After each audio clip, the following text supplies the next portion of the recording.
Are we good? And looks like it. Hello All and right. welcome to the Heresy Lodge. I'm your host, Dylan Cooper, the constant host over here. Gavin Franklin. And guys, we are here this week to review Betrayer by Yes. good old ADB. And We are before remote we even this week. start, I just want to say, holy fuck. Yeah, great book. I'm very excited. We are remote this week. I'm not cosplaying right now. I'm wearing a Snuggie, and the reason we're actually remote is because I am pretty sick. Was not able to make the drive up to Indianapolis and didn't want to spread anything to Dylan, although that would be a very great way to kill you. I suppose that's what I want. That is my plan. If I fill my certification Sunday, you are more than welcome to come over. So, yeah, we are remote. I have taken a COVID test. I haven't gotten the results back yet, so I have no idea. It hasn't been too bad. I think I'm like getting over it now. But yeah, if my voice sounds really weird, that's why. Man, you just sound so nice and sensual. A lot of times, females swoon to me when I'm sick, which is Nurgle's way of spreading the older infection. one. Yes, my girlfriend just gave me the weirdest look. Excuse me? But guys, before we get too far into the book, as always, please, if you are watching us on YouTube, if you haven't subscribed already, please subscribe, like the video. If you are listening to us and you haven't interacted with us, you can do that by going on our Discord, when it's always a good time. It's been quiet the last couple of weeks because our loudest member hasn't been available. He should be returning soon, and it's going to be hype. Yes. And you can do that by joining or going to our Twitter at Heresy Lodge. It's pinned to the top. We also have tips enabled now. So if you ever feel like you just want to contribute to the podcast, anything that gets tipped to us immediately goes right back into it, whether it's for the tabletop, you bringing in new armies, beer money, maybe new equipment. I think we're good on equipment. Maybe get Gavin a new mic. That might be the next big thing for remote episodes. It's true. Yep. So yeah, that's on there. You can email us at theheresylodge@gmail.com. And I think that's all of our socials. We are drinking alcohol. I'll go ahead and start because I am drinking some mead, and it's fucking good. This is called New Wave Lemonade. Oh, let's see the blueberry bottle. and lemon mead. Oh, dang. Yeah, this was so. I don't know, but the bottle's really cool. Bee nectar. I went to that Big Red Liquors that's by the Half Price Books. First time I've been there. That place is fucking huge and amazing. Massive. The next beer for the next episode is actually called Heretic because I thought it was very fitting. Nice. Yeah, so that's where I'm drinking tonight. What do you got? Since I am sick, and I do not condone drinking large amounts of alcohol when you're sick, I am drinking another hot toddy, but this time with a different whiskey. This is with some Rebel Kentucky Straight Bourbon. It's brewed in Bardstown, Kentucky, and I'm drinking it out of another Christmas gift that I got. My girlfriend didn't realize that she got it for me. Like she bought it for me and it didn't arrive on time. And then she was like, oh yeah, this is totally another thing I bought you. It's a Heresy Lodge mug with the Thousand Suns symbol on it. And that is it's a tankard, really, I would say. That's really cool. She should put the towel. Just a big old mech on there. You know, I just feel like the Thousand Suns are a little bit more badass than the Tau. I don't know what you mean. Just put a big old railgun on it. Yeah, if I was at a party and the Thousand Suns people were on one side and the Tau were on the other, I'd probably go hang out with the My bet would be the Thousand Suns people would be cooler. I don't know, maybe. So in the Tau players, they know pain and shame. If they do, they also probably... Thousand Sun players don't believe in it. There's probably a lot of anime going on there, too. There might be. There might be some tales. Mm-hmm. So, Betrayer. Oh, dude. I gotta say... This might have taken spot number 1 for me. Really? Yeah. So, going into this, I had really high expectations because it's ADB, and he's just built up my expectations, and ADB did not fail. Yep. There's only one part in the book I thought was kind of lame, but we'll get to that later. Okay. Yeah. One of the best parts about this book is there's no dull moments. No, it's a ride the whole time. I was trying to think the other day, like, 'cause the book basically takes place in 3 parts. You have the first part, which takes place on the first world, which is Armotra or something like that. Armatra, I don't know. yes, Starts with an A. It does. Armaturum. That's it. Yeah, there it is. Armatura. And that's actually about half the book. Is that one planet, Armatura? Yeah, but I mean, it's an important planet. There, it's like where the Ultramarines basically train and recruit from. Mm-hmm. And then the second portion of this book takes place in space with their, like, I guess, transport to the second planet. Mm-hmm. And the third part of it takes place on Dacia. Is it Dacia? Nasina. Dacia's a city. Nasina, yeah. Takes place in Nasina. So I think the most boring part to me was probably the transit between. There was like a moment there where I was like, okay, like Lorgar talks a little bit too much about the song. It kind of made me want to shoot myself at one point. I really liked the transit because we had this really cool conversation between Angron and Lorgar about what happened with the Space Wolves. And like Lorgar's reaction is like, this is gonna sound really bad if Connor listens to this. But like whenever we're arguing with Connor, we have the exact same reaction Lorgar does. We're like, God fucking damn it, how do you not see this? Yeah, anyone who has a stubborn friend who doesn't think things through all the way, that is kind of Angron's character, and it was really cool to see because all throughout this book it kind of mentions the Night of the Wolf is what they called it. Yeah. Which is the battle between Leman Russ and Angron, the Space Wolves, and the World Eaters. And the whole time the World Eaters are like, oh yeah, we kicked their asses. And I'm like, yeah, they're like, they think they won, but they totally didn't. Like, we beat the fuck out of them. I don't know what they don't get. So let's just, I guess, start out with how the book begins with this fucking kick-ass, amazing conversation between Lorgar and Magnus. Did not see this coming at all, and I love that Magnus was a part of this book. This just like threw back, and they referenced this conversation and threw back to when Lorgar went back home, and Magnus came to his home planet to talk about what happened at Monarchia and what the plans are for the Word Bearers. What do you think of that conversation? The first one or the second one? Well, I guess like the second one, the one in this book. Yeah. It was interesting because we have basically Magnus just trying to like figure out what the fuck he wants to do. And like he's sitting here like listening to Lorgar, and he's kind of like, I don't really like your idea. You're kind of going a little fucking crazy. Yeah, but what I love about this, and Lorgar really came to, I'm going to say something, and I don't want you to be upset. Oh, I'm ready to be upset. Lorgar's decisions and the things he said really came like out in this book. Well, I was like, oh, that was actually like smart. That was like, I like actually did a badass thing. And some of the things he said, is he still an annoying cunt bag? Absolutely. Yeah. But like, I think in this book it talks all about how Lorgar's changed after Corax just chewed him to pieces. And I was like, yeah, that makes sense. Because he really has. The things he does in this book are just so different than how he was in The First Heretic. Mm-hmm. One of those things, for instance, was we obviously know that Magnus is a traitor, but he's not sided with Horus. As a matter of fact, Magnus was the person that tried to stop that from happening. Yeah. With Horus and the Warp. So the question is, like, Magnus's Legion is the only one that really hasn't taken a side.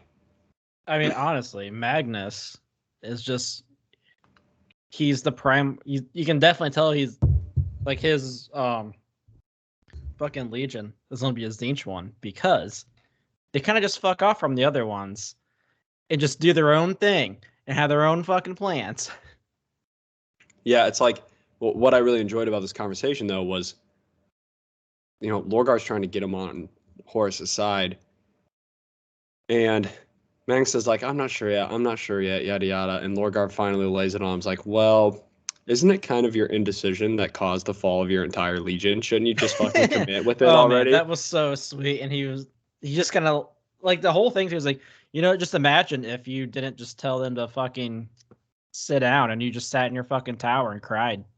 I'm like, oh my god, that's actually I was like, Dave, he's not wrong. Not wrong.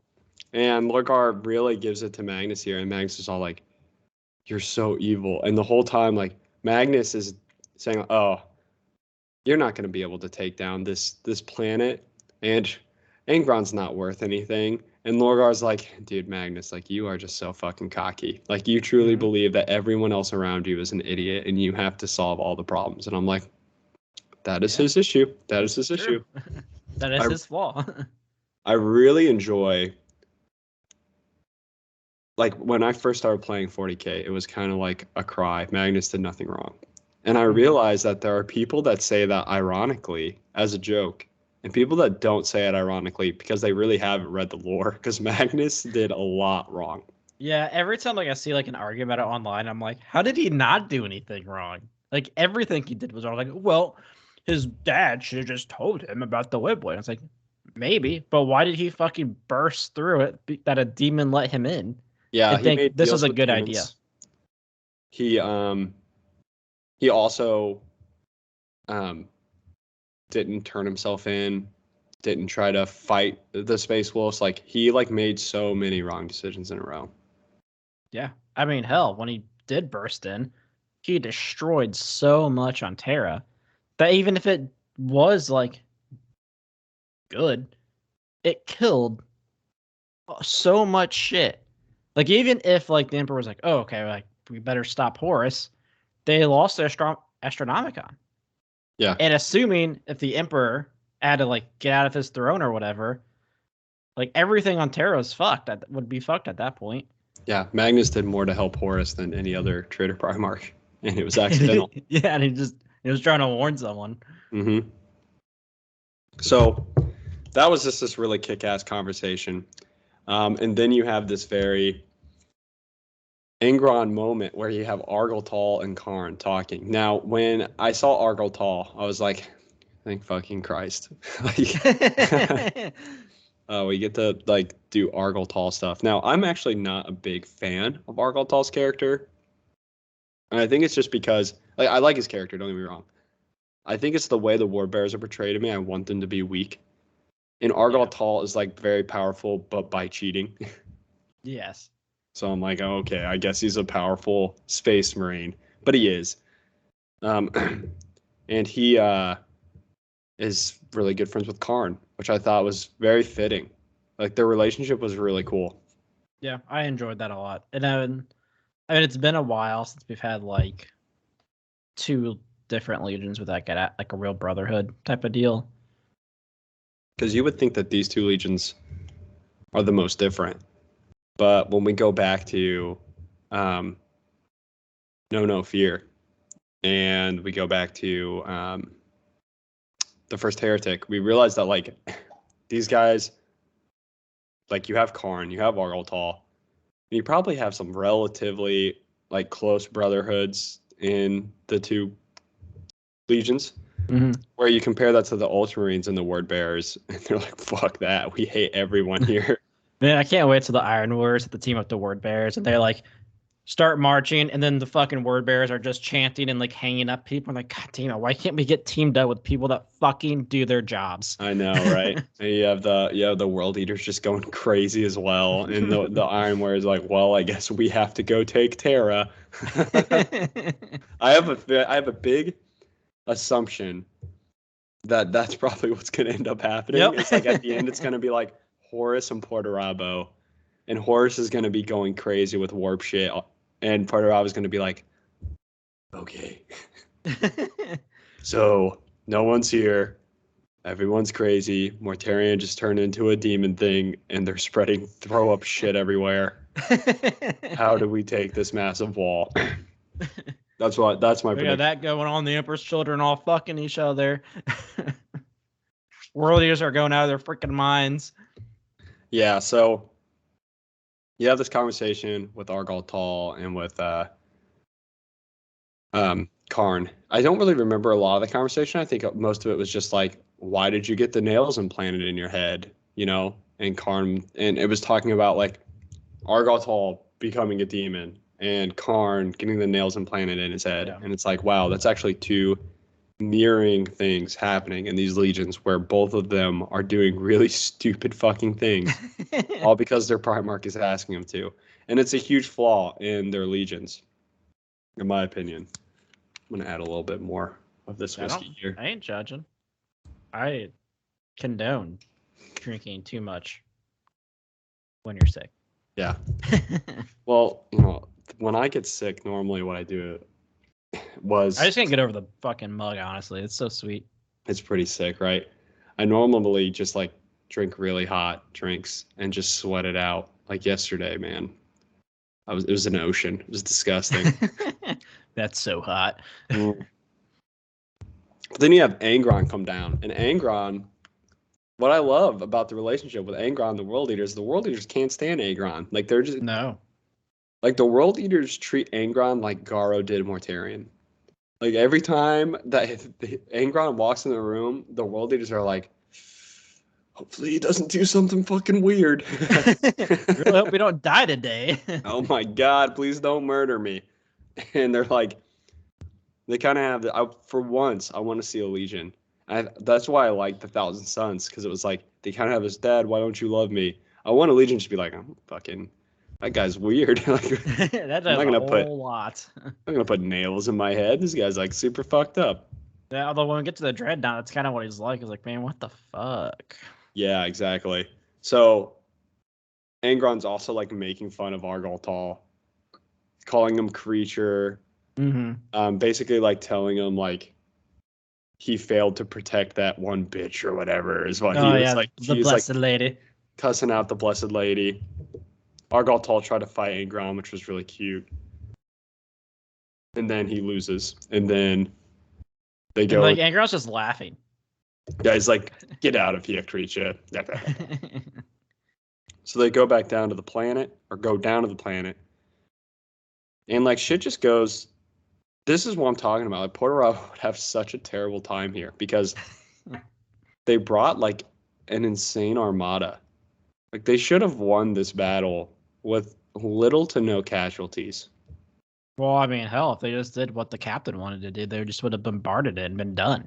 Exactly. But instead, like they drop down. The word bearers, instead of fighting a war, they start crucifying people. Yep. Literally on tanks. Very strange. And then the world eaters. Dang, no, we didn't talk about the prelogue where they found like Karn like impaled by the like machine thing that he got hit on Galaxy in Flames. Yeah. And they're like, Captain? No. What do you want? I'm busy. I think I found Karn. Yeah. You're like, oh shit, all right. There was a little scene in the beginning there that was like, okay, if people are smart, they'll remember that the last time they saw Karn, he was impaled by a rhino forklift thing. Oh yeah, let's quickly write a scene. Yeah, we pulled him off. He was good, and that's the prologue. But anyway, yeah, back to. Yeah. So the word bearers are crucifying people, and the world eaters are walking around blacked out on a murderous rampage. Like they're not in any sort of formation. They're not attacking vital targets. Within like 20 minutes of the ground force, everything's just fucked. It blows my mind that like the Ultramarines weren't better in this book. Yes, it was something that was a little disappointing to me about this book. It really seems like it's like whatever legion's like the main legion like has to just be OP.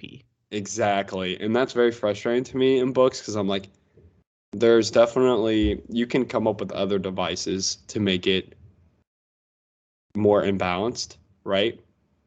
More balanced or like, Yeah. let's say you want a Legion to win. Like have something happen. Yeah, Instead, like it's say just like, like the Ultramarines like tricked them and like had them surrounded, and then the fucking captain on her own like shoots a missile down. yes, something like that. Because what happens a lot in this book, and one of the points that I'm kind of frustrated about it in is the fact that like it really seems like the battle's going in the Ultramarines' favor. Because why wouldn't it? The way it's Yeah, being it would make described sense. is like these legions are terrible at waging war, and the Ultramarines are this like fucking machine at war. And then it's like, and then Karn killed the captain, and it was over. And Well, the Angron killed the captain. oh, that's true. Angron did kill the captain, but Karn beat the captain. Yeah. Then the battle was over. I'm like, okay, well, it's kind of gotta do some coughing.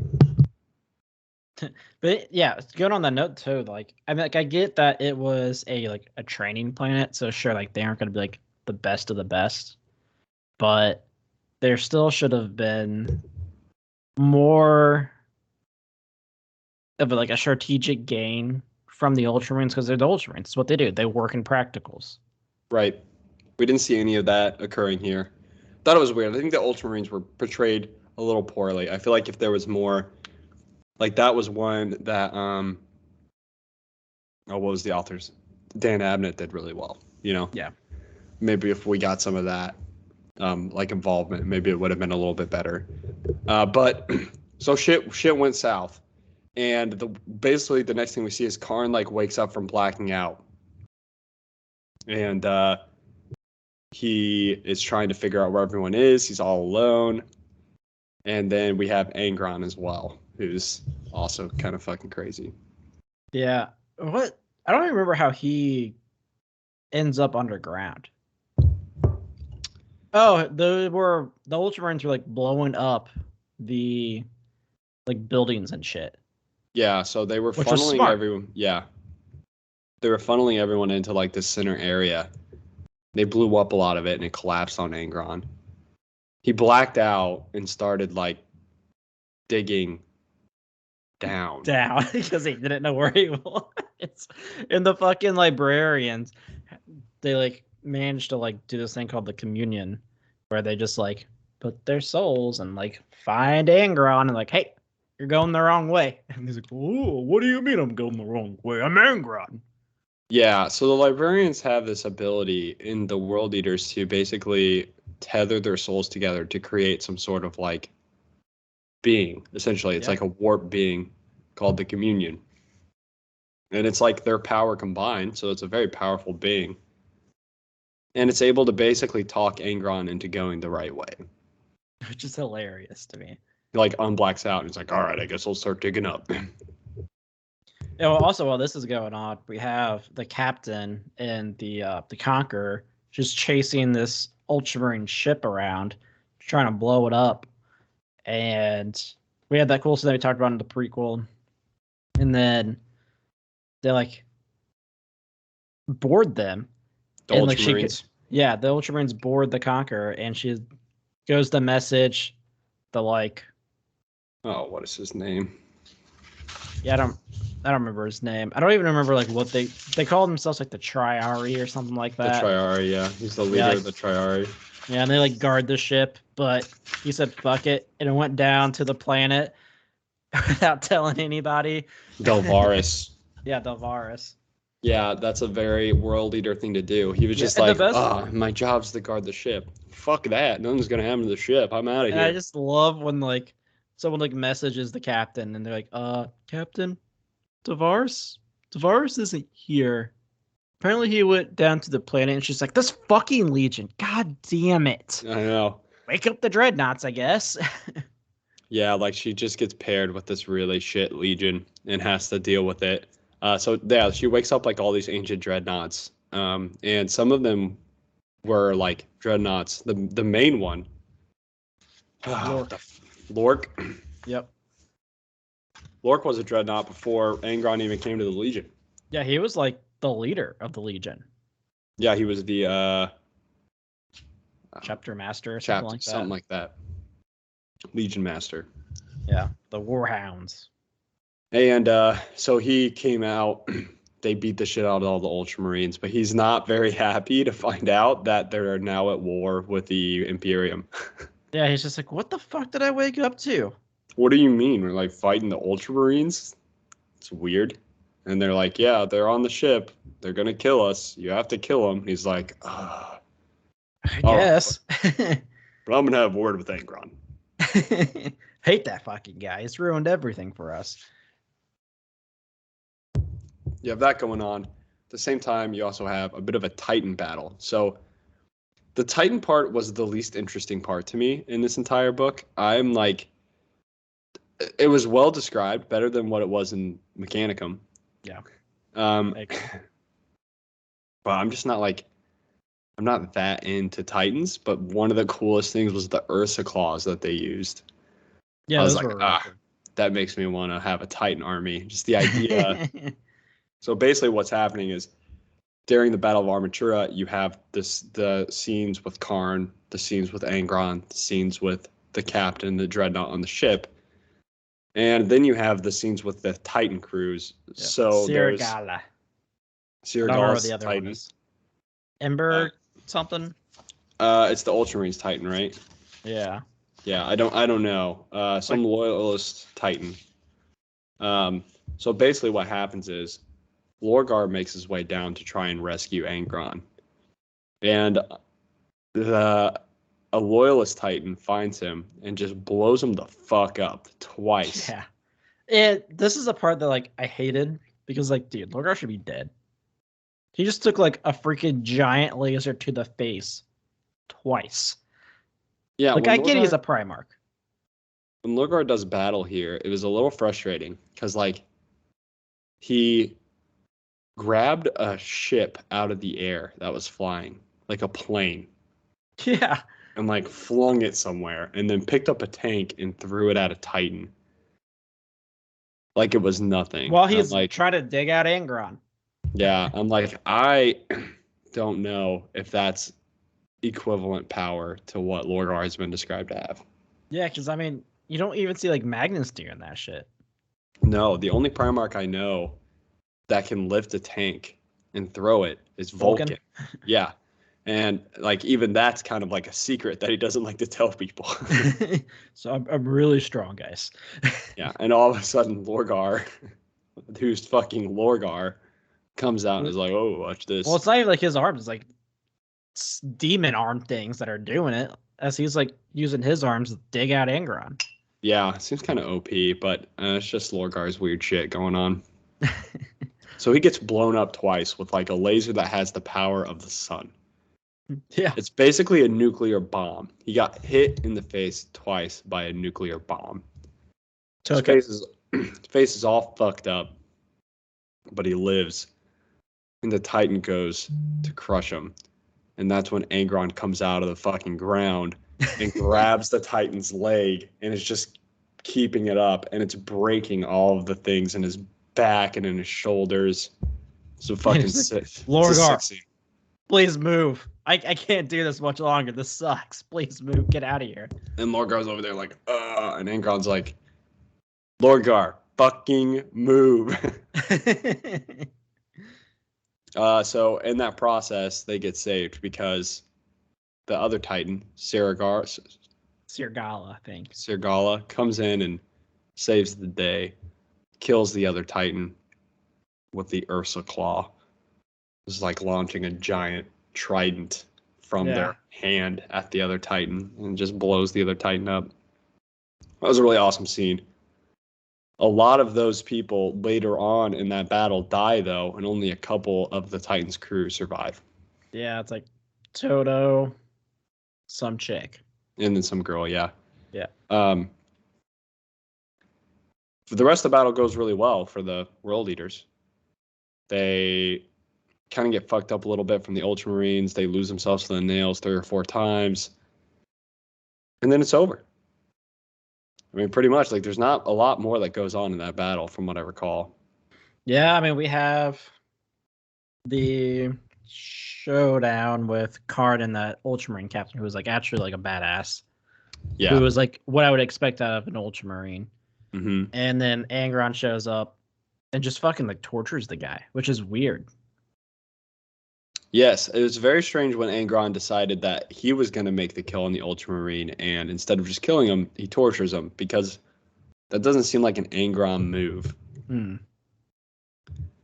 So, Battle for Armature is over. They all head up to the ships.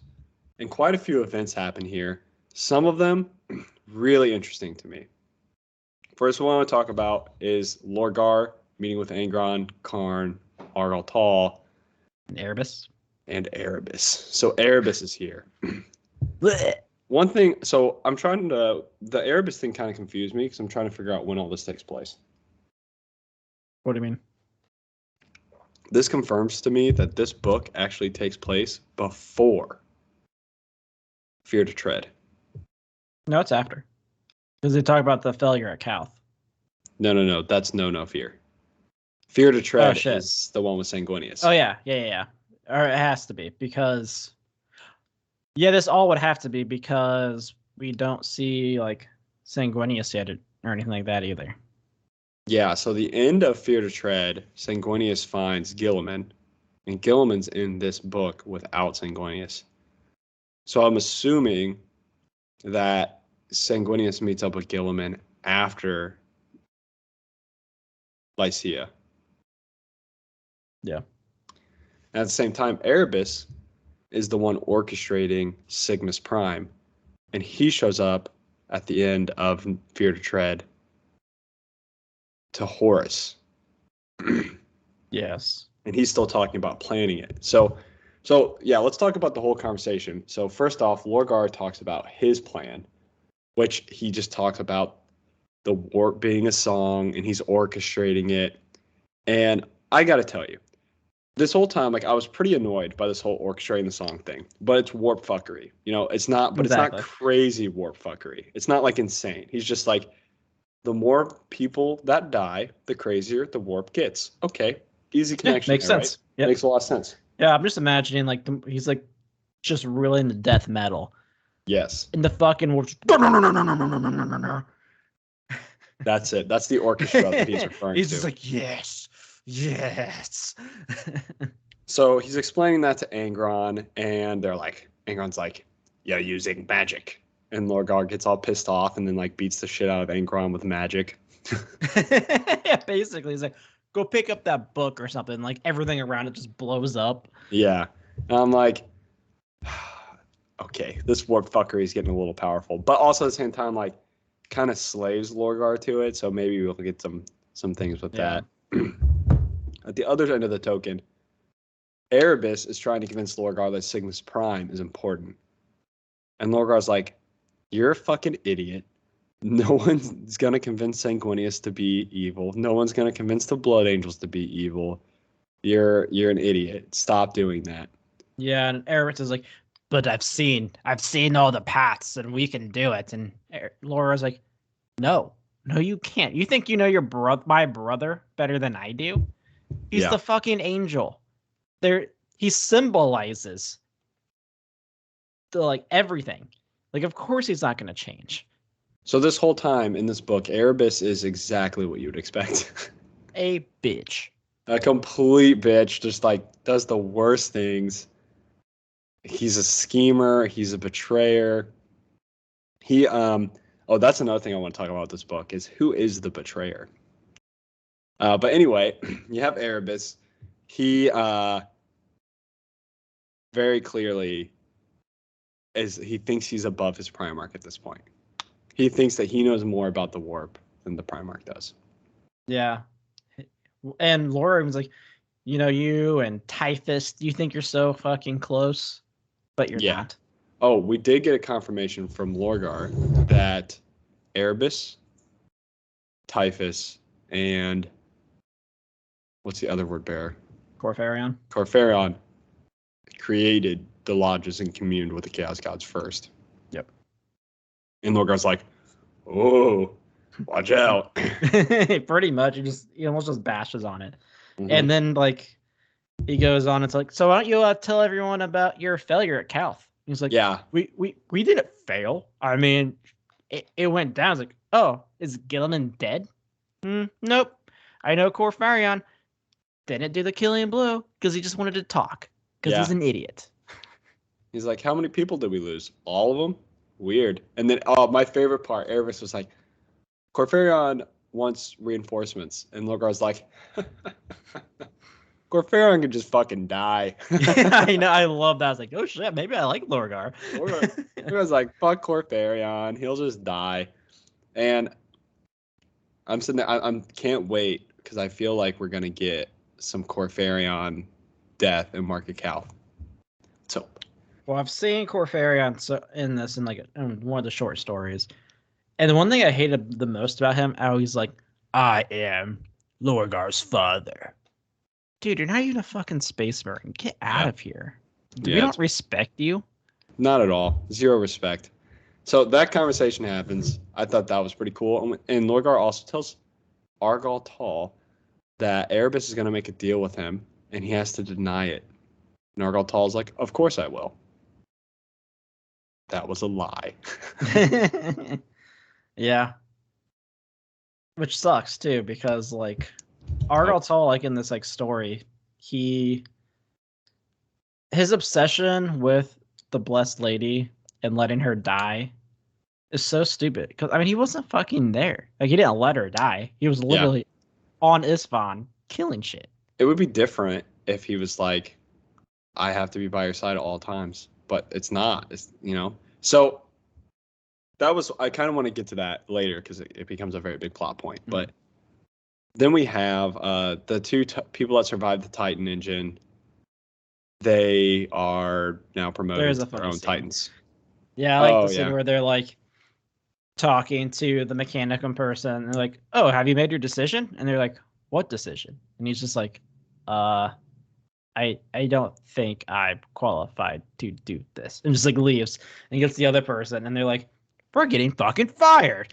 And they're what I love why are we getting fired? The Mechanicum guy doesn't say, I'm not qualified. He goes, something just came up. Yeah, they're like, you liar. You're a bad liar. And he's like, I know. I am not programmed to lie. Yeah, then we get the main Mechanicum person, oh, did you make your decision? And you're like, why are we getting fired? He's like, the Titan leader. What? the Legio leader. He's like, did you even read what I sent you? And they just look at each other like, yeah, fuck you guys. All right, I'm good at my job, and I was gonna promote you, but you guys are bitches. Yeah. So basically what happened was on the first planet, the leader of the Legio died in the Titan that they survived from. So the new leader, he has to go into that Titan because that's the leader's Titan. And he wanted to promote the two that survived because they're amazing. He wanted to give them their own Titans, essentially. Yeah. And they didn't know that. They thought they were getting fired or demoted or some stupid shit. And he was like, believe it or not, I'm actually good because they hate him. But he's like, oh, we skipped another scene, Brute. When they land and the captain is there. Yes, and great scene. So yes. Fuck, what's his name again? Yeah, so when everyone comes back on, that's one thing that happens is with the Titan leaders, but also we have a scene with where's that? Where are the world leaders? Tavares. Yeah. So Latara is the captain. Yep. Latara's talking to those Titan crews. And then she sees Delvaris get off of a Stormbird with a bunch of Space Marines. And she just fucking shoots him. Yeah, she just takes out her last pistol and just shoots him right in the head. And he fucking freaks out. He actually he shoots her. He shoots her multiple times. And what we see is Eska, who's a librarian in Karn's company, prevents the bullets from hitting her. Yeah. But she's shocked. She was like, what the fuck? You actually just tried to kill me. Well, what's amazing about her, from the way I read it, she thought she was going to die by doing Yeah, that. she definitely did. So she was more shocked that she wasn't dead. And then she realized Eska was there. But like she wasn't, then she just kept yelling she just fucking kept yelling at Delvaris. Well, I'm still alive. I might as well do my job here. And she rips into him. Like fucking goes off. And Delvaris is like, you're not my person in charge. Angron doesn't give a fuck. And like Karn and everyone else, they're like, hey, do you want us to step in? And she's like, no, fuck this guy. I got this guy. And just keeps going and ripping into him. And then that's when Delvaris is like, in front of almost the entire Legion that came back. Yeah, and Delvaris is like, okay, fine. She confined him to his quarters. Yeah, like a child in timeout. Great. Love that. And then we can talk a little bit about what happens to Delvaris because of that, which I really like this part of the story. I thought this was fucking sick. So when she goes with the Mechanicum guy? No. So Delvaris, he gets confined to his quarters. Yeah. And later on, he goes to the not batting cages, the like practice cages where they fight. The way the World Eaters do their fighting cages is they spar all the time, and they always go to like first blood, second blood. If you remember things like in the Furious Abyss, how they did this, how the Ultramarine and the Battle for the Abyss and the Space did this. Yeah, they fought for the like first blood or whatever, but they have like first blood, second blood, third blood, and then like Sanguine Primus or something like that, which is death. Yes. So what happens is Delvaris wants to get his honor back, so he goes up, and the first person that comes up and challenges him to first blood, and the guy goes, no, third blood, and Delvaris is like, okay, fine, third blood. So they fight. Delvaris beats the shit out of him. Second guy comes up. Delvaris has first blood. The guy says, no, third blood. They fight. Delvaris wins. Then the third guy happens, and Delvaris starts walking away because it's supposed to say, is it 3 or 8? I think it's 4. 4? Okay, so after like 4 fights, there's a custom that says like you're only supposed to do 4 in a day. Yeah, because they don't want them to get a big head or something. Yeah. So he starts walking away, but the ring of people stop him, and somebody else comes up to do it. And he keeps going and going and going, fighting Delvaris. It's like 20 or 30 people that he fights. Yeah. Finally, he like barely wins a match to third blood, and that's when the apothecary comes up. What the fuck is his name? Kragos? Yes. They call him something else, like the Blood Spitter or something. Blood Spitter. Yep. Kragos the Blood Spitter. He's the apothecary to Karn. And he says to Angel Sanguinus, or yeah, it's like Sanguinus Ultima or something like that. But yeah, like he just like he's hell bent on like proving a point and like trying to kill him. And like he gets him like to like he could kill him. And he's like, all right, you learned your fucking lesson. Great scene. Oh yeah, it was awesome. It meant nothing to the story, but the writing of it like had me on edge the whole time. Like I was not really invested in Delvaris' character. I wasn't really invested in the apothecary's character. But I'm reading that, I'm like, this is fucking cool to read. Like this is one of those things I wish I was there watching it, because I would just be like on fucking edge the whole time. Yeah, and they call it. I think they call this the pits. And they also have like actual like tournaments, and they've invited like other like legions into it too. And that is also why Argaltal and Karn are so close, is because they were actually like partners. But they lose all neither the time. Of them gave a shit. Like they would just lose all the time for just shits and gigs, because they're like, I don't want to fight you. Like if you want to fucking fight me, fight on the battlefield. I'm a different beast there. Was it yeah, it's interesting because like they're like, Karn, how are you such a badass, but you always lose in the pits? He's like, well, my life's not on the line, so yeah, it's like I don't care here. Yeah, fuck it. But it talks about oh my gosh, Sigismund. No, yeah. He was paired with Kargos, wasn't he? The Bloodspitter? Yes. They were undefeated in the ring. Those were the two. Which is awesome. And at one point in time, they challenged Argaltal, or Kargos challenged Argaltal and Karn to Sanguinus Extremis or something like that, where they fought to the death. And both Karn was like, nah, I don't want to do that. And Sigismund was like, that's super unhonorable. And so they didn't. But it's like, I mean, it's very Karn to be like, I don't care.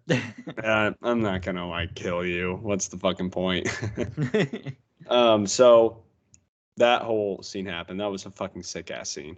Like one of my favorite scenes, even though it meant nothing to the story. Yeah. Then we can kind of go back to Latara. Is that her name?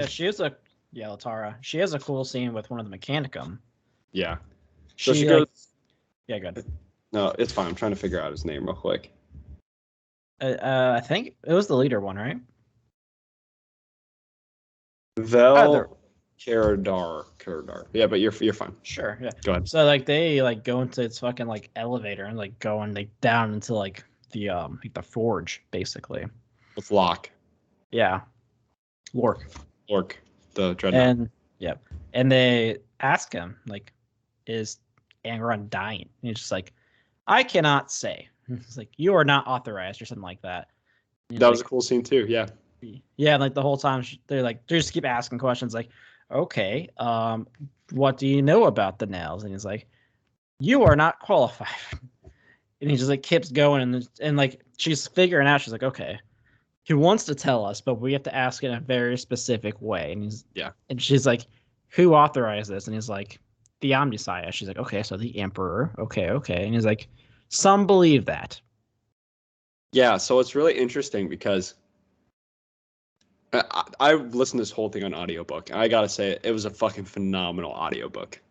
Like, it was really cool. Like, all the voices were cool. Angron talked and just like kind of nasally, but he seemed like on the fucking edge all the time. And it was really good. And this was a really cool scene with the audiobook because it was always like, you are not authorized. You are not authorized. You are not. Yeah.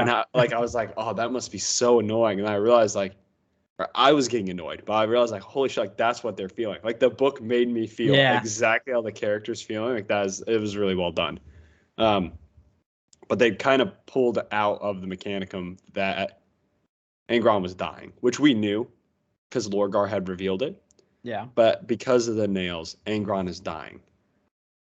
So it has been shown in this book that the Emperor did attempt to remove the nails.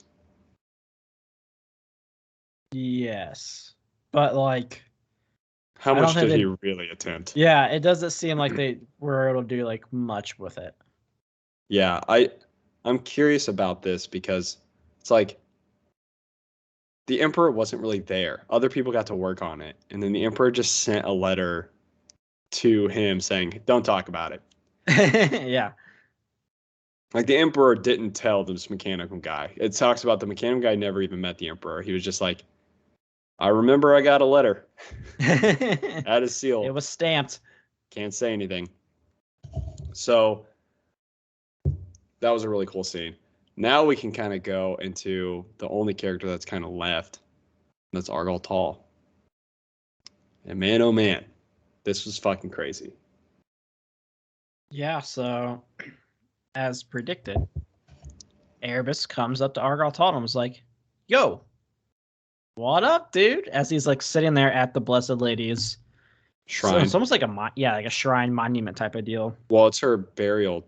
It was supposed to be her like mausoleum. Yeah, but people stole her body off of Isfan. Or not Isfan, in the ship before Argal Tall got back. Yeah, which is fucking weird, but whatever. Word bearer's gonna do word bearer things. Heretic shit. And he's basically just like offering him a deal, like trying to get him on his side. And then he's like, look, your friend Karn is gonna die. I'm gonna stab him in the back on a planet with a gray sky. That's what that's the prediction. Yeah, and he's like, Karn's not gonna die. It's Karn. He's like, that's what you think? Yeah, Probably so gonna die though. And the whole time too, the demon inside Argal Tall is like, dude, I love Rom. Don't brawl. Yeah, he's like, don't fucking listen to this guy. This guy's a fucking just kill idiot. Him now. Yeah.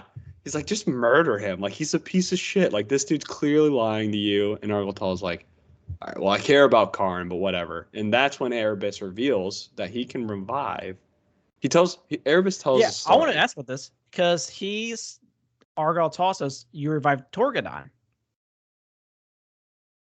Yes, that was confusing to me as well. Where the fuck is Torgadon at? I mean, the Blessed Lady came back pretty much herself. I can't imagine them bringing back Torgadon and him not being Torgadon. That's a really good point. I do remember that. Holy fuck, yeah. I remember reading that. I was like, weird, but not relevant to the story, I don't think. Did he bring back Torgadon? Was it Torgadon? That's what it said, Torgadon. Because I Was it in read it like 3 times. Was it in No Fear? I To don't create the Ruin Storm? remember him. Maybe he like brought him back to life and then just like tortured him in No Fear and just wasn't mentioned.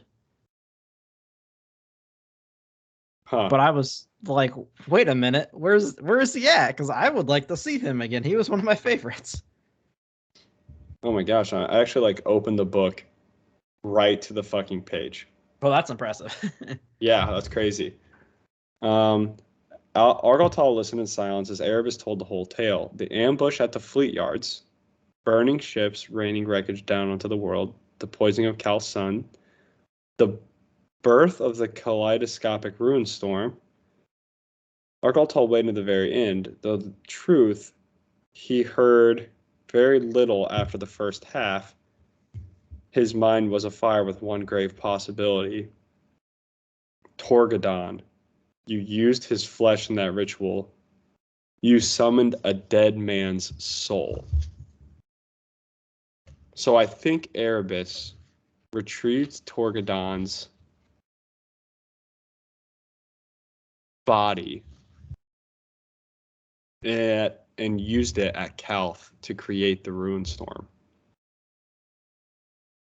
Weird. Yeah, real weird. Maybe we need to go back and look at that. But he used his soul to do it, not necessarily bringing him back to life. How does that work? I don't know. Why is his soul so powerful to make a giant ruin storm? I don't know. Weird shit going on here. So Erebus says he can bring back the Blessed Lady as long as he has her body. So Argaltal enlists the help of Karn to go slaughter a bunch of fucking crazy cultist dudes. I love how it's like, basically what happens, Karn goes with him below the decks. And he's like, are you about to kill all these people? And Argaltal's like, yeah. yeah. It's like, shit. Is it worth it? Like, yeah. It's like, all right, well, I'm going to stay out here. Argaltal's like, I'll be back in 7 minutes. And then in 6 minutes and 45 seconds, he comes out the door with the ruins of her body. He's like, how many people are in there? And he was like, 200. Like, Jesus Christ. So they bring that body back to Erebus. He uses a bunch of cultists as a sacrifice to bring her back, which is funny because you also have Karn like, are those guys gonna die? And Argaltal's like, yep, probably. So Karn isn't really having any of this witch fuckery. Like, man, this shit's weird. Yeah, it's like, why are you all these people are just dying for no reason, just slaughtering of innocents. And it's a conversation they have because he's like, you slaughter innocents all the time. Karn's like, only when I'm lost to the nails.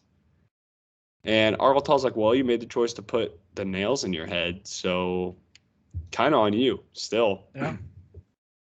Good point. Yeah, I guess you're right. Can't argue with that one.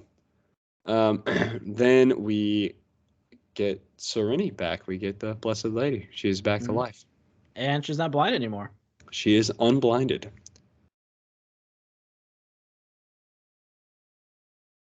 Now, she's been being tortured by demons in the warp, supposedly. She refuses to talk about it. And she's just mind blown by the appearance of Argaltal, of Karn. They have to bring her to like quarters to keep her safe. And on the way, Karn and Argaltal are like slaughtering people, including Astartes. Yeah, because they're just like trying to touch her. I'm like, what the hell's happening here? They're trying to like get her away. It's so amazing to me. Like, imagine being Sereni because it's like Cyrene, yeah. Or no, someone like pronounced it wrong. A perpetual shows up and pronounced it wrong. It's like Serene or something like that. Yeah, so she she constantly, people are getting slaughtered around her for like all the time just to protect her. At that point, I'd be like, maybe this is a little fucked up, guys. Yeah, I mean, she's a human, and she's just watching like everything like around her just get murdered, and she's like, her feet are like soaked in blood. Although she just did come back from the warp, so maybe it's not that crazy for her. She's like, I've been through some shit. Yeah. So she's back. Argaltal's happy. He promises. Dylan, get this. Argaltal promises to never let her die again. Thanks, Argaltal. She's really freaked out that like he's a demon and he's been like embracing her. I think at this point she's like really like, I don't know what's going through her mind, because to me when I read her, she doesn't seem like a fucked up human. You know what I mean? Nah. She seems like a nice person, and in my mind I'm like, how are you okay with all of this? I mean, at this point she's probably like, you know what? At least I'm alive, I guess. You think she's just kind of along for the ride? Yeah, I'm curious to see where her story's going. Yeah, it's a very interesting, because like all kinds of fucked up shit's happening around her. And she's just like, well, here I am, people getting slaughtered again. There's a demon thing in front of me. This Space Marine has nails in his head. I must be on the good side. But at the same time, I guess the good side did blow up her entire planet. This is true. Yeah. So that's kind of everything that transpires in space. No. There's one more scene. Which one is this? Lorgar and Angron talk. Yes. Lorgar tells him, like, we gotta get a new Cena. Yes. So that's where I was like, okay, now we need to figure out where we're heading. We get the conversation with Lorgar and Angron, where Lorgar reveals to him that he needs to go back to his homeworld. And Angron is not having it at first, but Lorgar convinces him. Now, technically, we missed another scene too, where Lorgar has a conversation with Horus. Oh yeah, he does have that. Horus summons him by using some weird spell. The book that Lorgar gave him. And this is fucking crazy scene, because basically Horus is like, tell me what's going on. And Lorgar's like, wouldn't you like to know, War Master? He's like, listen here, priest. And Lorgar's like, that's right, I am a priest. And then he's like disappearing. He's like, and don't forget it. Like basically Lorgar's like talking so much mad shit to Horus. I'm like, dude, Horus will fuck you up, but at the same time, he doesn't really have a lot of friends anymore. That's true. I think like at the end, like maybe Horus could have been like, I'm gonna send Portarabo after you. And Lorgar's like disappearing. Not until he gets the butt plugs out of his butt.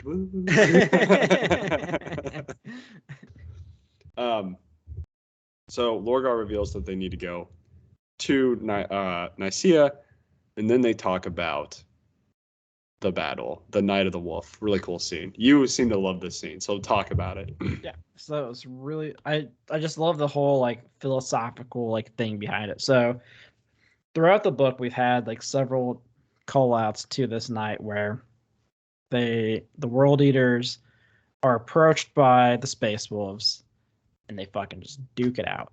And Leman Russ and Angron, they're just fucking fighting. At one point, we have Leman on his back, basically crawling away, and Angron thinks he's like won, and like Leman's like, look around you. And he's completely surrounded by Space Wolves. And his whole thing's like, look, we could kill you right now. This is what a brotherhood is supposed to be like. This is what your legion is supposed to be. But look what you did to them. Yeah, like you destroyed your legion. Like they're over there just fucking killing things. Like they don't care about you. Look at what my legion did. They are surrounding you to protect me. Like we could kill you right here. And he's like, you're fucking pathetic. I am the winner. And Lord, like goes back and like to like when Laura was there, and Laura's just like, bro, did you not just learn what Leman Russ was doing? Like he's telling you that like you didn't win. you lost because they could have killed you. He's like, nah, but he's crawling away from me. Like, what do you mean I lost? He's a little bitch. He's like, but they could have killed you. Like, his whole thing was what you did to your legion, you destroyed them. And they don't care about you. Where his legion is very tactical and like did what they made the necessary sacrifices. They were going after a strategic point, an objective. Yes. There's no objective for the world eaters. They don't think about that. One thing I love about that scene, though, was the argument before the battle broke out. Oh, yeah. Where Angron's like, making some strong fucking points, dude. Yeah, I mean, he's basically saying like the Emperor is no different than the fucking slave masters at Nucina. Yeah, he's like, look, I go and I conquer planets. Sometimes they're evil planets. Sometimes they're planets that just want to be left alone. I don't do it in the name of the Imperium because I wouldn't fall in an Imperium that has me do that. I do it because I like it now, because I have to.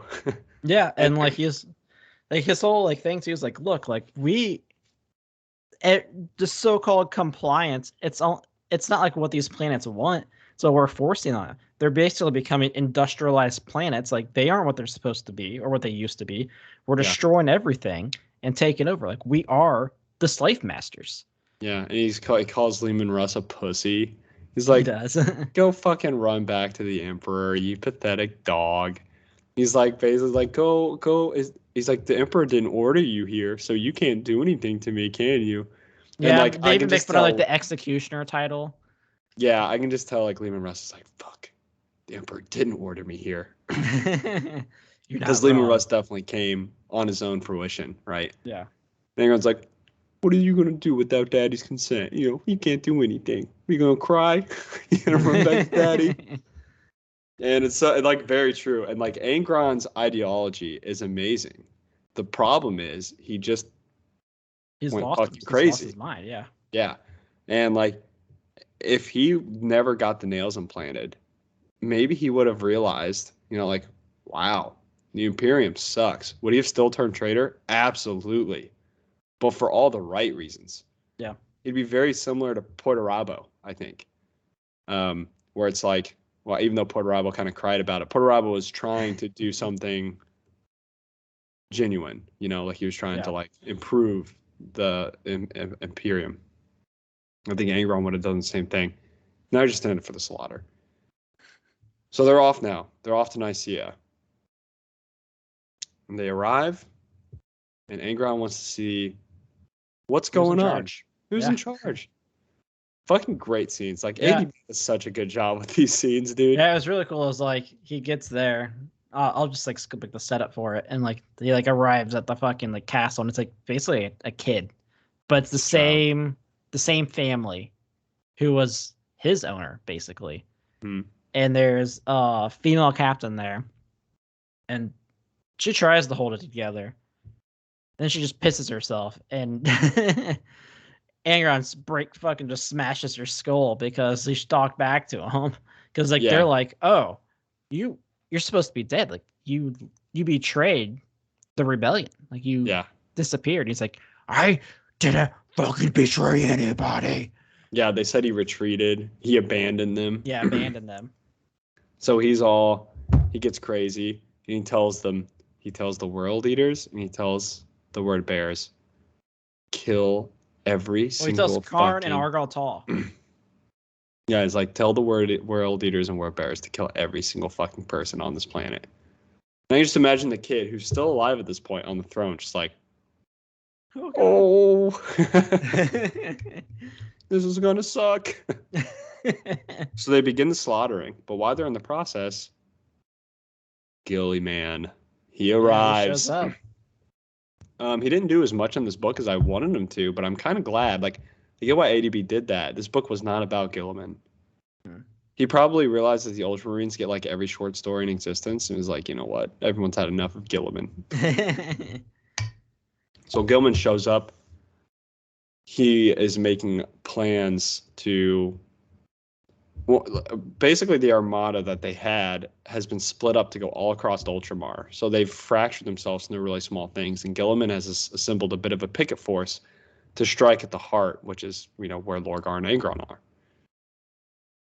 So that picket force is strong enough to overwhelm the force on above the planet, the combined armada of the World Eaters and Word Bears Legion. Yeah, because they also split themselves up too after the planet, after Armatura or whatever. That's what I meant. Yeah. So after Armatura, the Word Bears split their entire force up. So Gilman pretty much wins the space battle, but I will say this was a very well written space battle. Yes, it was really cool. Basically, there's 3 main ships, and the Ultramarines managed to blow up the Word Bear's capital ship. Mm-hmm. But on the capital ship was the Serene. Mm-hmm. And we got to meet a new Perpetual. Yes, another Perpetual shows up. Damon is there, and he thinks he is trying to get her to come with him. She freaks out, asks the Astartes to kill him. They do, and then he appears again. Yeah. And but something that he said, though, to her, when he met her, is, "You're one of us now." Yes. You're a Perpetual. He reveals that she is now Perpetual. He wasn't sure if Erebus meant to do that, but apparently in his ritual, that's what he made her. Mm-hmm. So that's the last we see of her, though. Yeah, she's running away and her last bodyguard gets killed by Damon, who came back to life, and he's like, come with me. So she's disappeared again. We don't know what happened with her. Maybe we'll see her on Market Calth, maybe not. But basically, that she's disappeared. That ship crash lands into the ocean, causes this huge tidal wave, and kills quite a few people on the ground force that is trying to invade the final city.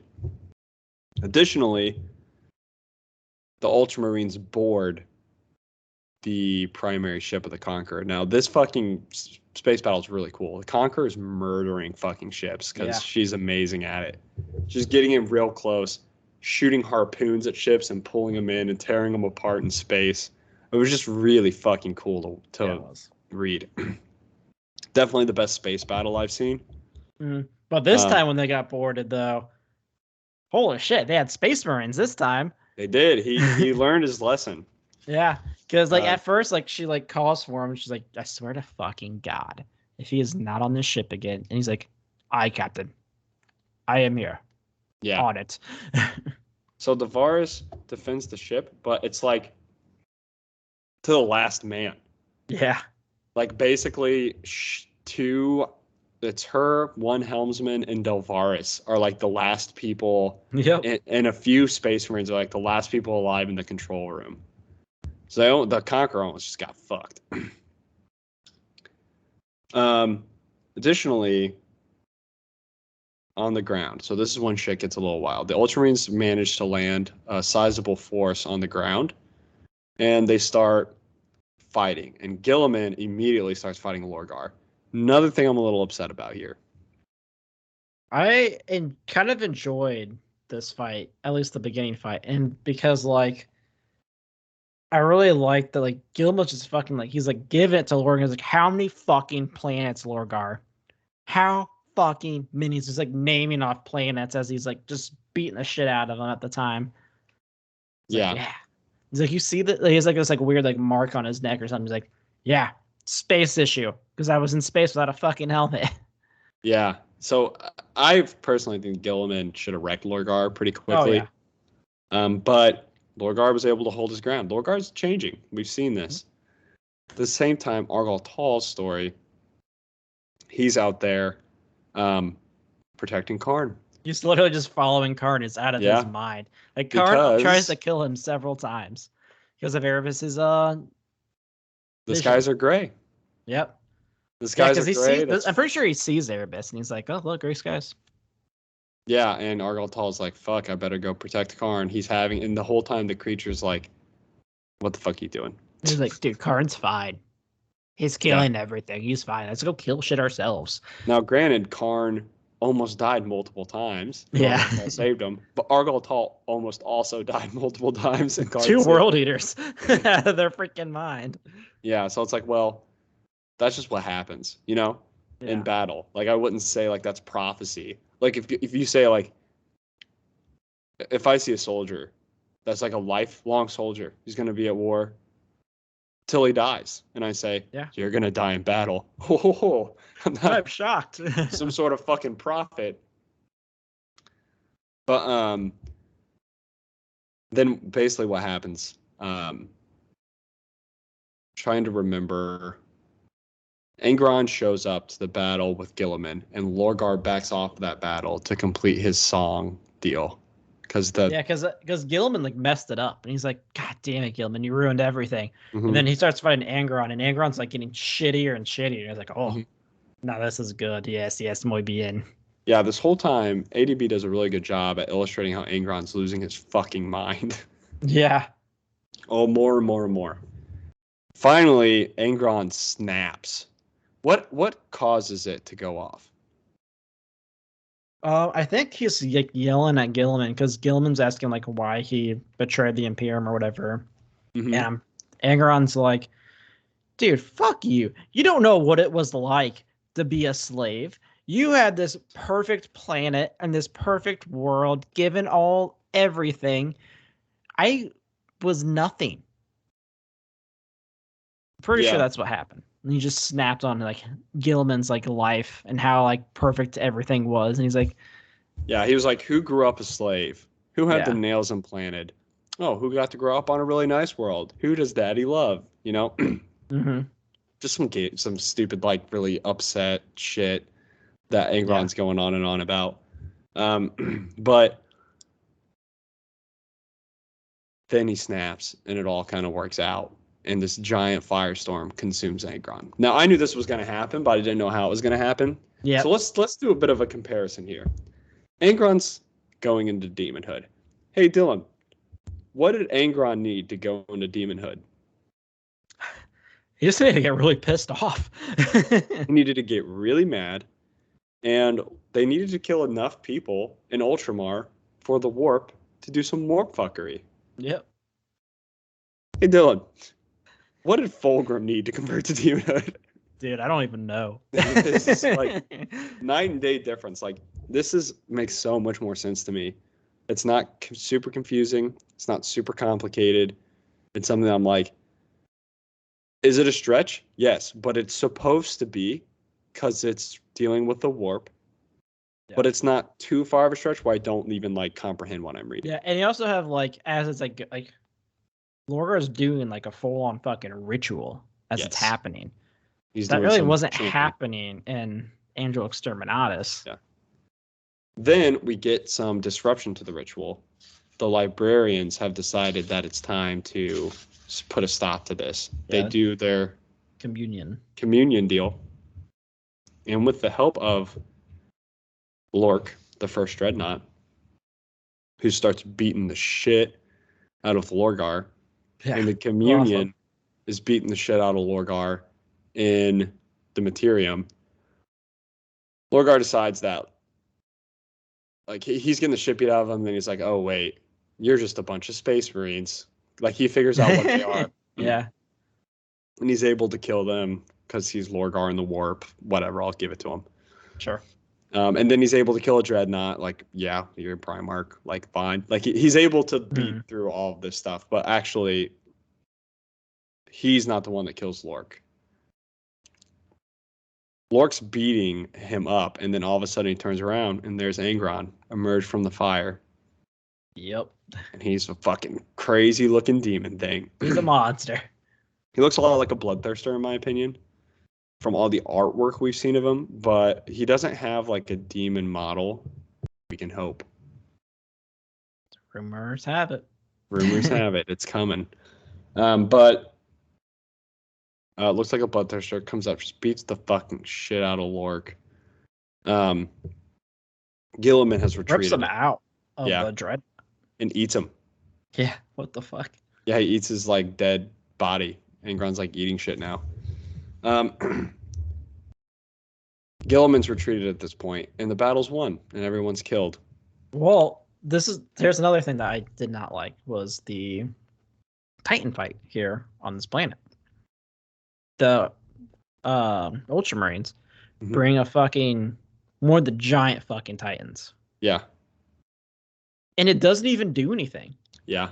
It was more impressive stepping and watching things come to it. Like, why would it never shoot a weapon? Yeah, so apparently it was charging up its weapon to just annihilate the entire city or some shit like that. It had fucking machine guns on it and shit too. Yeah. So it did just sit there. That's why I didn't really bring it up, because I don't think it's really that important to the battle. Well, it's where Argaltal. It's the location. That's his thing, yeah. But not really like important to the battle. Yeah, I just hated it because it was like, man, this thing could have been really badass, and I was just like, here's this useless giant piece of equipment.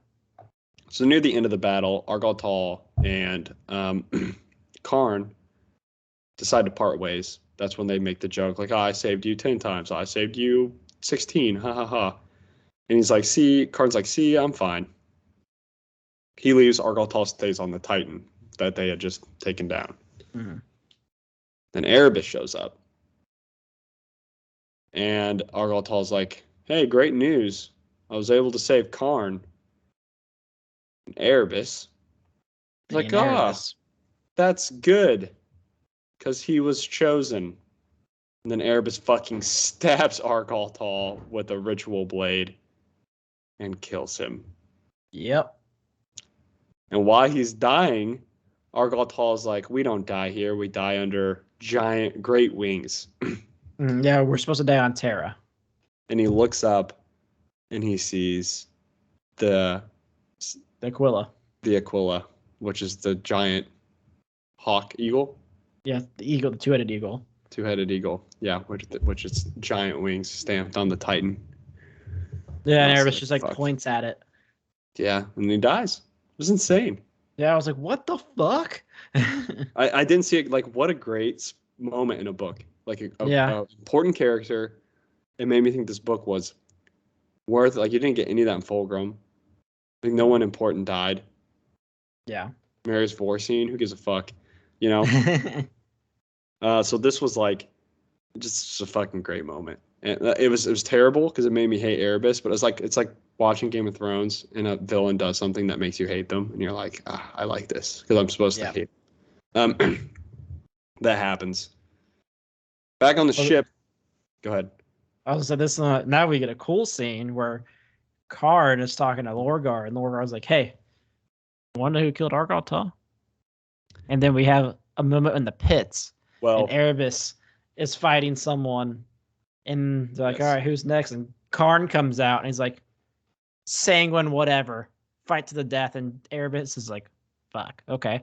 Well, Erebus doesn't even get a chance to respond. Karn just starts fucking going. He fucked and destroyed him. Takes him out in like 3 hits. And literally, I'm sitting there like, is fucking Erebus about to die? I know. I was like, is this going to be it? Is this really going to be it? Because you have Erebus, as cocky as he is, he's sitting there in his mind, I never saw this coming.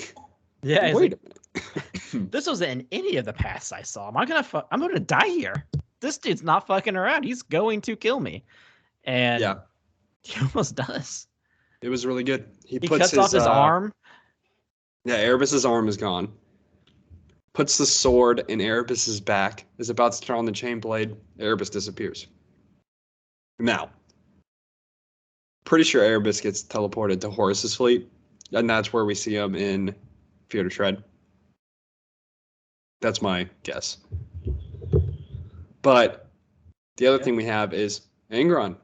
He's being locked away in the same room he was locked in when he first entered the ship. Angron. Now he's a demon. And the water is turning to blood. People are going crazy all over the ship. That's why Karn asked Lorgar about it. And Lorgar's like, look, that's Angron. He's just more pissed. He's exactly what he's always been, just a little more angry. So Karn goes to see him, and Angron asks him to kill 100 serfs. No, it's 300. 300 serfs. He's like, why? He goes, I need their skulls. Build me a throne, Karn. Throne. Blood for the blood god. Skulls for the skull throne. Fucking sick. It was great. Phenomenal book all the way through. Yeah. Yeah, it was really fucking good. It was. I would say it's probably my number one. It's my number one. It overtook Fulgrim. It took 24 books. Or I guess technically it's only been 19. This had some great warp fuckery. It was just so well written. Demon Ascension. And it never felt like a drag at all either. Never, not once. Like the one thing about Fulgrim is like there's like parts like we already knew about because it was in like the fucking 4 books before it. Where like this is like everything was new. And it was like, holy fuck, this is sick. Yeah, it was a phenomenal book. Congrats to ADB. Yeah, this is a 10 for me. 10 for importance too. Yep, absolutely. You need to know what happened to Angron. You need to know what's going on with Lorgar. That's really good. All right. Guys, that is the review of Betrayer. Really fucking good.